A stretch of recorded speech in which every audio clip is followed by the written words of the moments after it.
Well, hello everyone. My name is Reid and welcome back to our masterclass on mixing monitors in the church context. In part 1, we talked a little bit about the why and the background methodology and workflow. In part 2, we're going to talk about actual preparation on the console and around the system stuff. I think we can't say it enough that preparation is so important. It's so important.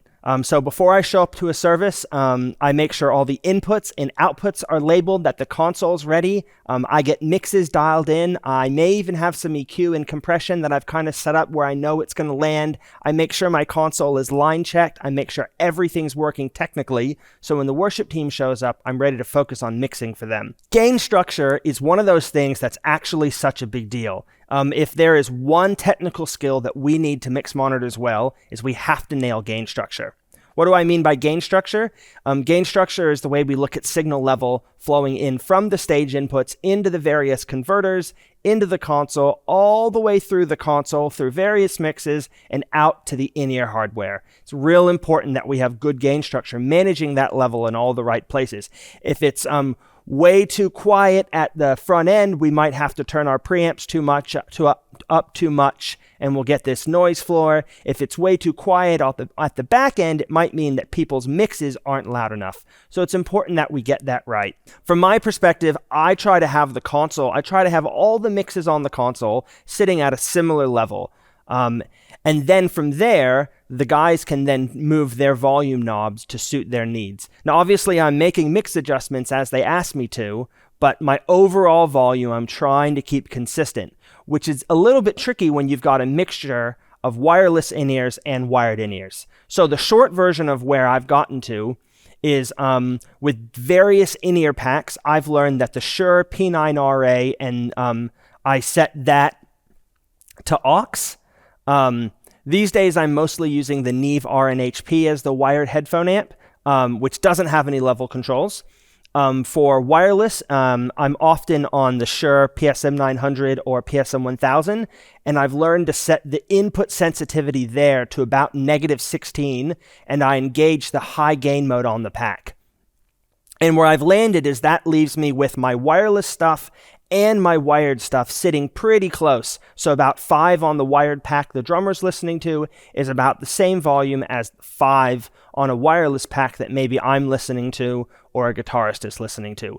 But getting all of your gain structure lined up well before you start is a big deal. A good exercise to do would be just to put some pink noise or some tone through your whole system and just go through and check all your levels out and make sure the signal is good. Another big deal that people ask me about a lot is mono versus stereo IEM. God gave us 2 ears for a reason, so I'm a big fan of stereo IEM.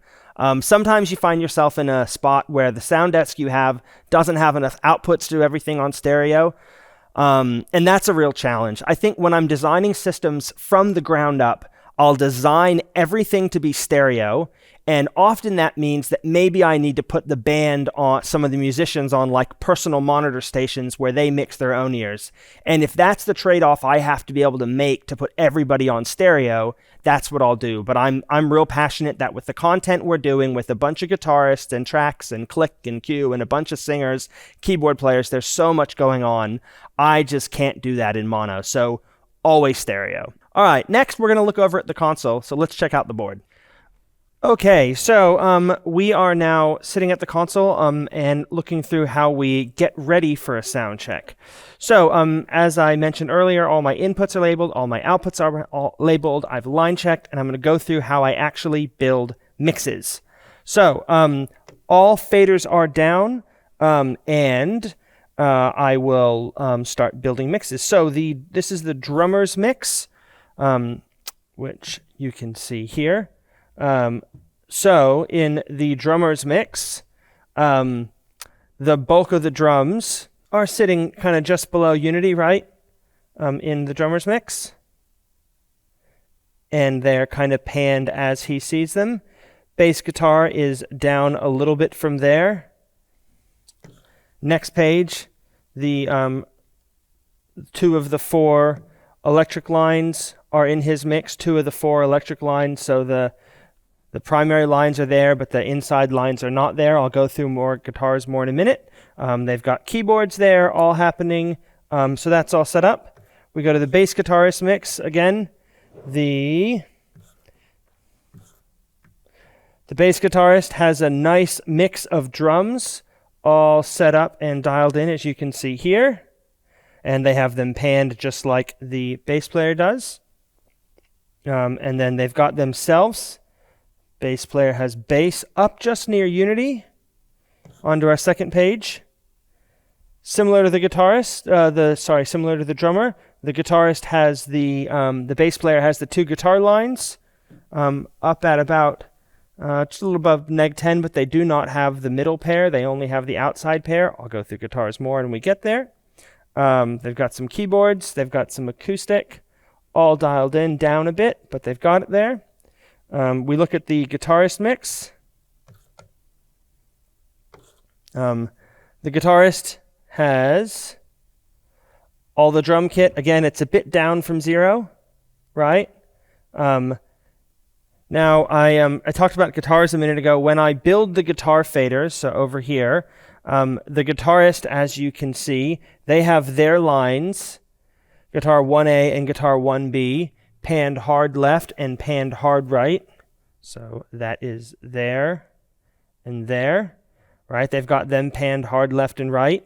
And they're the only ones taking both of those. Everybody else just has one guitar fader, but that guitarist has their guitar in both ears, and they have both mics. And then everyone else just has, if I go to, say, the drummer's mix, they only have one of the guitar faders. But that guitarist has both guitar faders, but the drummer only has one guitar fader, so on and so forth. The reason I do that is because if I were to take two guitar faders and put them right up the middle, they would be out of phase. They just don't line up. It sounds all wonky. So I only use one mic unless I hard pan them, and then it's two mics. In this instance, there's two guitarists. So everybody takes guitar 1 to the left, guitar 2 to the right. Here is the second guitarist mix. It's just like the first guitarist mix, except for they have the guitar 2 lines, again, hard panned in their ears, and the other guitarist, they only have one fader for, off 2 as they sit on stage. Let's look at the keyboard player's mix. So they have drums a bit quieter than guitars and drums did, but they've got some drum kit, which you can see here. They've got some drum kit happening. They've got bass down a little bit from everyone else, and they have their keyboard just up near unity, just not quite unity, but up there. And the second keyboard player, very similar. They've got the other keyboard down a bit, and they've got themselves up near unity. So the band inputs are all set up for when I push the channel faders up. Right now the channel faders are down. I start out with everybody taking themselves post fader. And now we'll look over at the vocal mixes. So vocal mixes, I actually spend some time sound checking the vocal mics like myself, like when I'm first building my file. I'll talk into a vocal mic a bit, yell into it a bit, and just get some rough gain set for all of these. These were all Shure 82s. And so they're all set, they're all set the same at the transmitter. And I set all the vocal mics pre to self. So as soon as a worship leader gets on stage and starts singing, even when I have, so these are the channel faders, even when I have their channel faders all down, doing nothing, they have themselves pre to self. So as soon as they start singing, they can hear something.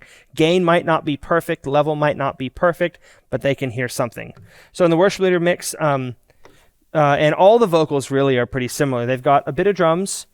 This worship leader likes a bit extra, so I'd actually already dialed in some extra drums for him. But they got a bit of drums, and then they over here on my right are all the other vocal mics down around -5. And then they are, as you scroll through, you'll see that they're actually panned a bit around the place. And they're taking everybody. They might end up wanting a little bit less than that.